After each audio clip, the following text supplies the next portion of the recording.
Hi and welcome back to another Amazon selling video. We are still in Indiana where it is too windy for me to go outside and film a video, so I'm here in my RV office slide. We still don't have a heater, which is why we're still here.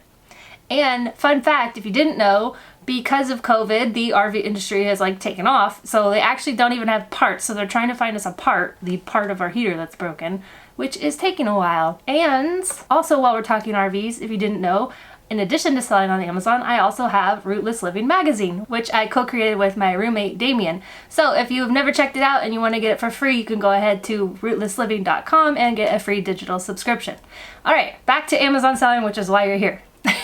So this is just going to be a quick video of advice on restricted products because I've done a similar video, but I've seen it come up a couple times this week on just buying restricted products and hoping that you'll be ungated one day, and I do not advise that, so I'm going to break it down for you why. My advice for Amazon selling doing retail arbitrage is do not buy anything until you can actually sell it, like you're unrestricted to sell it.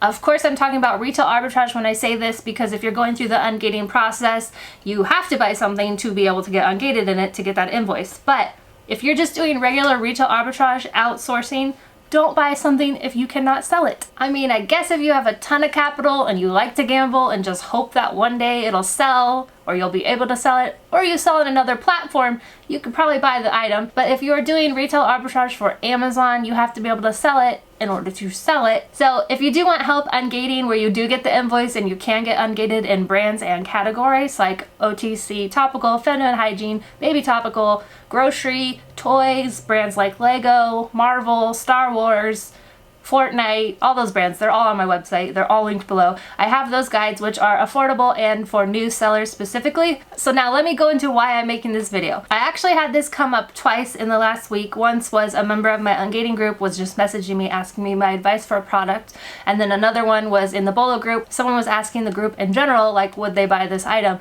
So it's funny because they're both related. So it was a shampoo item where they thought just because they're gated in topicals was why they can't sell it. So I know I can't sell it because I've seen it in stores a lot and it's a premium beauty brand. But when you're looking on Amazon, it just says you're restricted, and if you're restricted in topicals, you're thinking, great, when I get unrestricted in topicals, I can sell it. That's not the case because you still probably can't sell it. It could either be brand restricted or it could be premium beauty, which is a really, really hard gated category. I'm still gated in premium beauty. I think most of the people I talk to are still gated in it.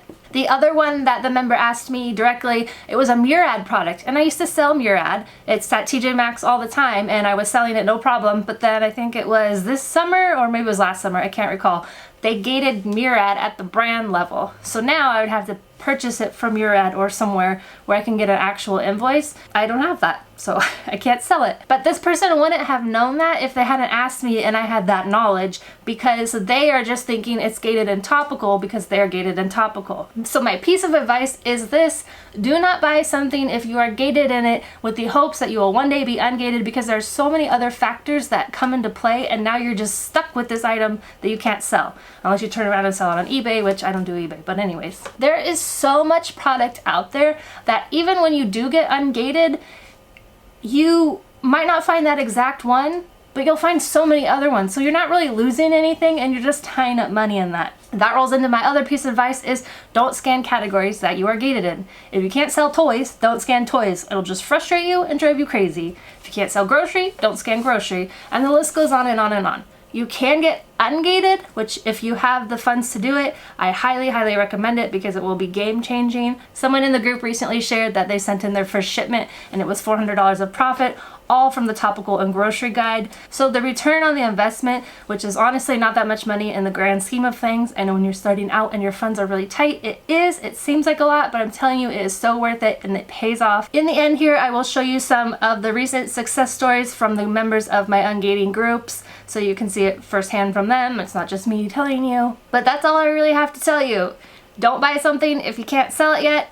Just wait. I promise you there will be more stuff out there for you when you are ungated. If you need help ungating, check out my guides below. And that is it for this Amazon selling video. I will see you back here in a couple of days, and as always, happy sourcing.